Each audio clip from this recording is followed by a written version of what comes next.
我芝麻，好久没出去玩了，都快闷出病了，所以就挑一些出去玩却撞鬼的故事给你们看，让你们体会一下住在旅馆的感觉，过过干瘾，呵呵。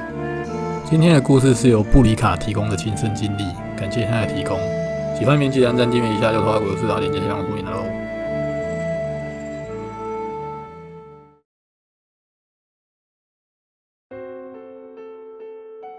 我的体质只要在外过夜就难以入眠，所以出外都是我比较容易察觉到那些好兄弟的存在。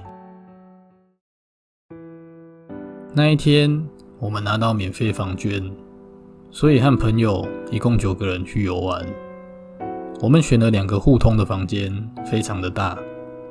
因为要大家一起睡的关系，所以朋友他们通常进到房间，第一件事就是移动床，或者把床垫搬下来变成2个床。那时我和另一个朋友比较晚进房，进到房间里时，有个比较胆小的朋友就拉着我出去，告诉我说他们刚刚把其中一个床垫搬下来的时候，发现床底下有一滩一滩的红色印，他们就吓到把床搬回去，不敢移动了。而因为不够床睡，我和另一个男生就打地铺。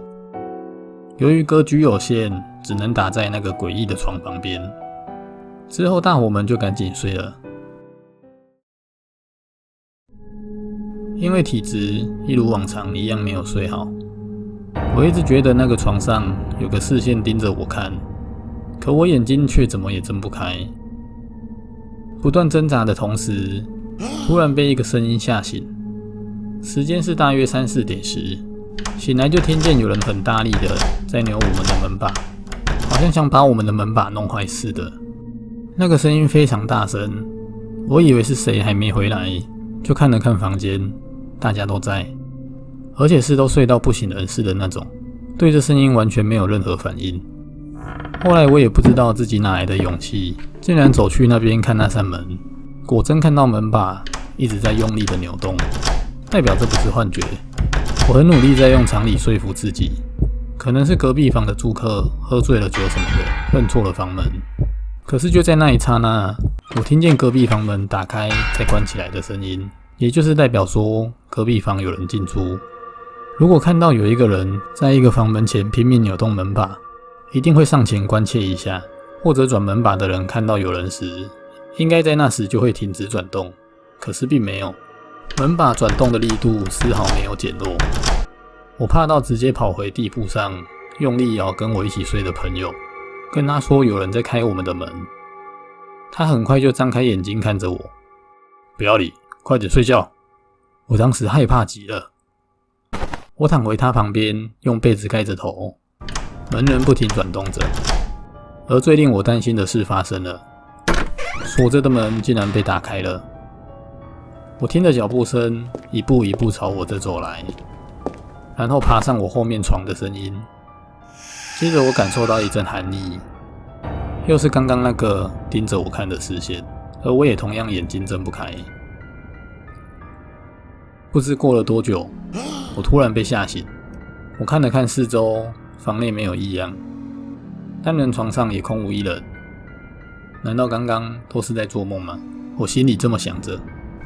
突然之间，门把又开始转动。我走过去看了一下门把后，又害怕的跑去咬我朋友。不要理，快点睡觉。我朋友又说了一样的话，然后我躲回棉被，房门又被打开，走路声、上床声盯着我的可怕视线也再次出现。不久后，我又被声音吓醒，就这样一直重复着这些过程。后来我被朋友们叫醒，等我回过神时，天已经亮了。诡异的是，我竟然是用盘坐的姿势看着叫醒我的人。我是什么时候坐起来的，我完全没有印象。当下只觉得非常疲劳，而大家用着担心的眼神看着我。他们说最早起床的那人看到我盘坐在那，双眼微开，怎么叫都没有反应。后来他把大家叫起床，其中一人打了我，我才醒来。我把昨天的事情告诉大家，我一直在想那到底是不是梦。而大家都说他们完全没听见任何声音。可睡在我隔壁的朋友却说他有听到转门的声音，而且整晚他也没睡好。我叫他起来的时候，他叫我不要管那个声音，赶紧睡觉，省得麻烦事。但似乎来不及了，我已经被卡了。也就是说，昨天做的重复梦里，竟然是确实有发生的事，只是我的意识似乎一直轮回着那个片段，无法停止。幸好后来也没发生什么事，除了稍微有点疲惫外，也没什么异常。大伙们结束行程后，去庙里拜了拜，就没事了。现在想想，如果我或谁去睡了那张床，会发生什么事呢？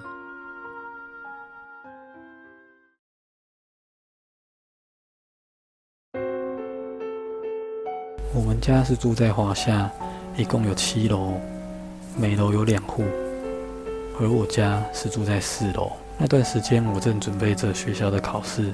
某一天，已经接近午夜了，读着读着，突然听到外面铁门发出奇怪的声响。我走出房间，打开木门，看到一个老爷爷正用他的钥匙尝试插进我家的铁门锁。那个老爷爷我认识他，他是住在7楼的邻居，已经大约70、80岁了。爷爷，这里是4楼哦。4楼，唉，老了。老爷爷似乎只有跟儿子2个人住，而儿子平常在外工作，都很晚才回家。说来也很不安全，爷爷年事已高，记忆力越来越退化，让他自己一个人在家确实不妥。之后每隔一段时间，老爷爷还是会一直来尝试开家里的门，而且次数越来越频繁。爷爷，这里是4楼哦。对不起啊，我家不是在4楼吗？在7楼哦。每次爷爷都会来问一样的问题，他也马上就转头进电梯回到7楼，似乎觉得很抱歉。爸爸跟我说，老爷爷在搬来这一栋华夏前，上一个地方是住在4楼，才会一直搞错。之后好一段时间，爷爷都没有再来过。从爸爸那里得知，爷爷过世了。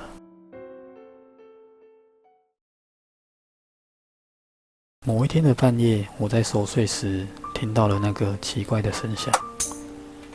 我当时疑惑地想着，老爷爷已经走了，会是小偷吗？我起身悄悄地走去开门，